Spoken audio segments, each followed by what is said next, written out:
Hello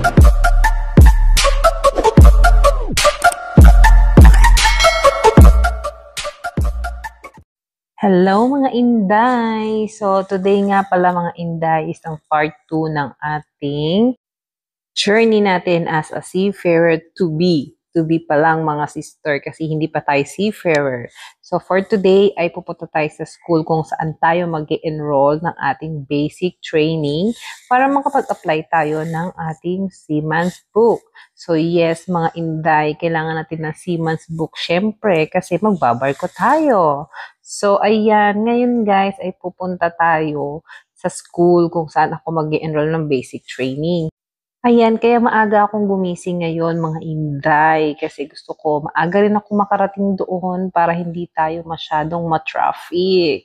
Kasi pag tanghali na ma-traffic na. Oo, ganyan. So ayan nga mga Inday ang ating mga outfitan for today's video. So konting pa white t-shirt lang tayo tsaka pa lightweight na jeans, kemi-kemi root, ganyan. So, yan lang yung ating outfit for today, guys. Kala mo magti-training na tayo, pero hindi pa. Tayo ay mag-enroll pa lang. Feeling lang ang inday nyo. So, ayan, minomodel-model ko pa yung aking outfit para naman ma-feel natin, no? Ganun. So, ayan, tubig. And then, medyo umuulan, mga bakla. Tapos, kailangan kong i-check yung aking gulong. Kasi nung nakaraang araw, ito ay lumambot. Parang si Manong lumalambot din. Char. So, ayan, chinek ko pero all good naman siya mga Inday. Kaya let's go na. Punta na tayo doon. Pero bago ang lahat, kailangan muna natin ng refreshment. Kaya kailangan natin maglagay ng konting pampapula sa ating mga lobby. O, wag natin kakalimutan para looking fresh. Kahit na medyo hagarda versosa tayo kasi puyat tayo. Tapos ang aga natin gumising. So, ayan guys, let's go na. Punta na tayo doon para hindi tayo ma-traffic kasi hindi ko alam ang traffic kung anong meron. Yan nga mga Inday, masama talaga yung panahon ngayon. O, tingnan nyo, madilim talaga ang kapaligiran mga Inday. Hindi ko alam kung babagyo ba siya o ano, pero let's go pa rin tayo kasi kailangan nating mag-enroll para matapos na tayo ng training at makapagsimula tayo ng ating mga kailangan kukunin kasi marami pa tayong kukunin. At ang target nga po ng office namin is dapat 3rd week of August ay tapos na ako sa lahat ng aking kailangang tapusin. Pero ang dami ko pang kailangan. Kasi nga mga Inday, passport pa lang naman ang meron ako today as of the moment. Kaya kailangan ko kumuha ng seaman's book, tapos may US visa pa, tapos may yellow fever pa, tapos may MMR pa, tapos may medical pa mga Inday, ganun.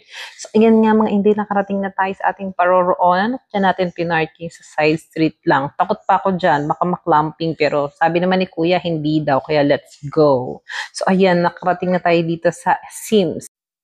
Nakalimutan ko nga ibig sabihin yan, guys. I-search nyo na lang. So, pagtitingnan natin dito, guys, in-assist tayo agad ng babae, yung nandiyan sa front desk nila. And then, ayan, binigyan tayo ng kung ano yung kukunin nating course. Diyan na rin tayo nagbayad sa kanya. Tapos, hinintay natin yung tawagin yung name natin. Tapos, binigyan tayo ng schedule. Ayun nga, 5 days yung schedule natin na online. And then, the rest hanggang August 9, mga bakla ay ano tayo, face-to-face. Ayan, tapos ito guys, pauwi na ako nito. Nagutom ang lola niyo kasi walang almusal, tapos walang lunch. After lunch na to actually, nung pauwi na ako. And then yung pauwi na ako guys, medyo maganda-ganda na yung panahon. Kaya ayan, ang init-init na, di ba? Sinungaling na panahon to. Paasa, akala ko hindi iinit, ang init-init naman pala. Pero anyways, mas maganda pa rin yan kaysa sa umuulan. Kasi ang hirap-hirap magbiyahe na umuulan. Kawawa naman ang mga pasahero. Buti kung lahat may sasakyan. At yan na nga guys, yan na yung ating pangalawang step sa ating paglalakbay bilang isang seafarer. And then, abangan po ang ating next video sa mga susunod na gagawin natin at sa mga kaganapan natin. Thank you so much!